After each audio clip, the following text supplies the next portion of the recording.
this constituted a material breach under Article 60 of the Convention. Now, what has the Attorney-General said on the Backstop Protocol Article 2.1?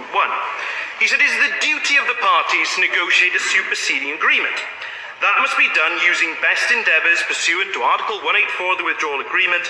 This is subject also to the duty of good faith, which is both implied by international law and expressly created by Article 5 of the Withdrawal Agreement.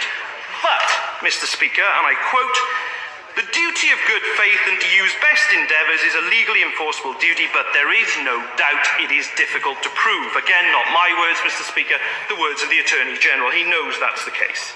Second, apparently, we could try and argue there's been a fundamental change of circumstances under Article 62 of the Vienna Convention. But we could not credibly argue that entering the backstop was such a change in circumstance when it is clearly set out in the withdrawal agreement and the way it is. To say that a scenario that we are all well aware of and debating now represents a fundamental departure does not wash with anyone, as the Attorney-General knows. What he is advising on, Mr. Speaker, is not so much an airlock but a padlock. And it's a padlock with two key holders, of which we are only one. Now, I ask myself, what changed over Christmas? What's been achieved by the delaying of the vote? The Secretary of State for the Department of the Environment, Food and Rural Affairs told us, as I recall, on the morning of the vote that, quote, it was definitely 100% going to happen, and we all know what happened after that. No wonder, Mr. Speaker, it's one of many incidents in this process that's led many of us to disbelieve so much that the government says. But the Prime Minister, in her statement later that day, said, "I have heard those concerns and I will do everything I possibly can to secure further assurances." The Leader of the House said, "The Prime Minister has been clear that when the vote will take place, when she believes she has the legal assurances the Parliament needs that the backstop will not be permanent." The International Trade Secretary went even further. So it would be very difficult to support the deal without changes to the backstop, and wasn't sure the Cabinet would agree for it to be put to the House of Commons. But what actually happened? The Prime Minister went to the European Council and couldn't persuade leaders to give her the conclusion she wanted. The Christmas break came and went. Then we had a document with commitments on Northern Ireland that did nothing to change the legal text, and letters appeared yesterday between the Prime Minister on the one hand and the President of the European Council and the President of the Commission on the other. Well, the gentleman giving way. I think he's actually making a case about trust. And that's actually what we are all, and the country's been asked to do. It's this great leap of trust, a leap of faith, because we don't know what our future trading and security relationships are going to be.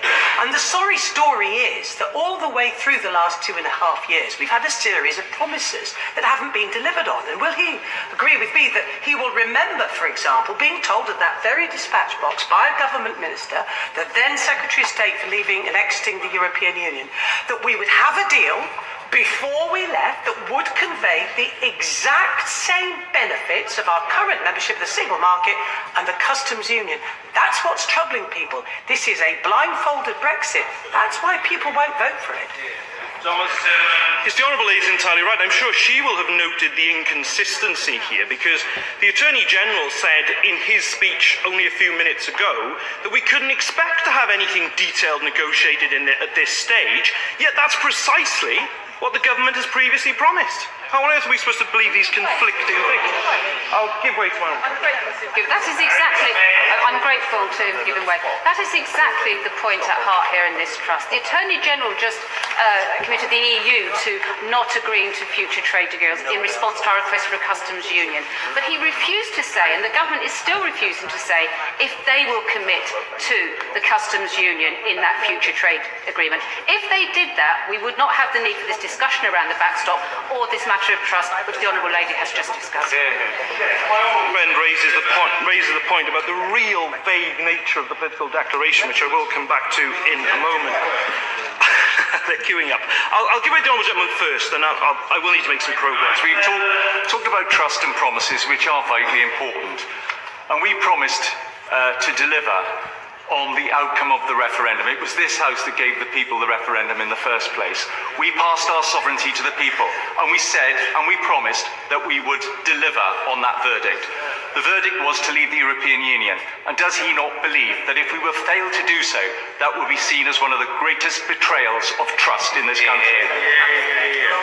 Mr. Speaker, my constituents, like I think the honourable gentleman's, voted to leave the EU, and I voted to trigger Article 50 in good faith in line with their wishes, and I sincerely hoped there would have been something significantly better before this House that we could all have supported and got around.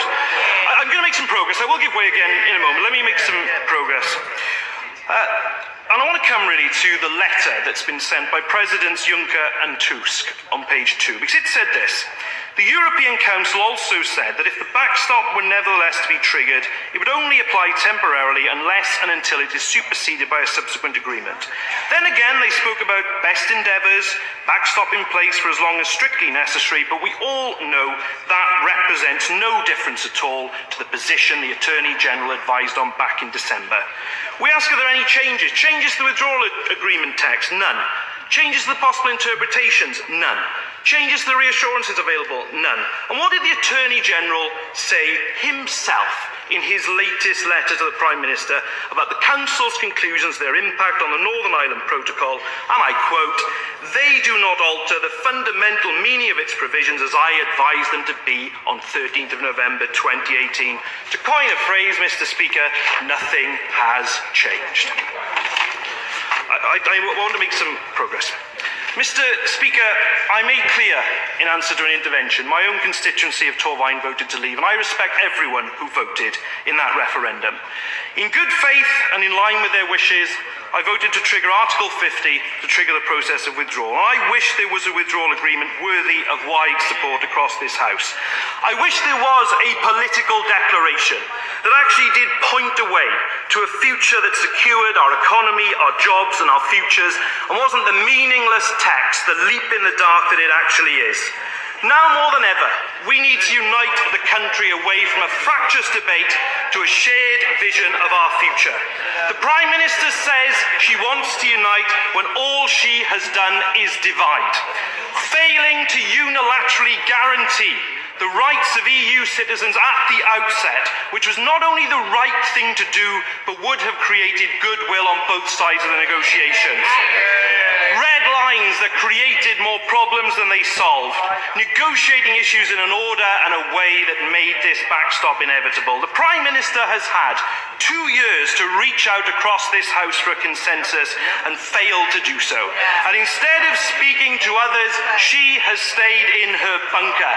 Now, Mr. Speaker, she only speaks at the concrete walls, unable to deliver the changes needed. The country deserves so much better than this totally inadequate agreement.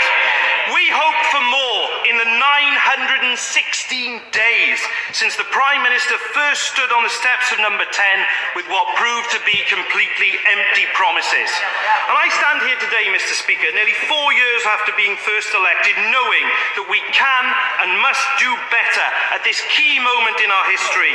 And for that reason, the Prime Minister's deal should be voted down by this House. First of approximately 70 members wishing to speak from the backbenches is the Father of the House, Mr. Kenneth Clark. Mr.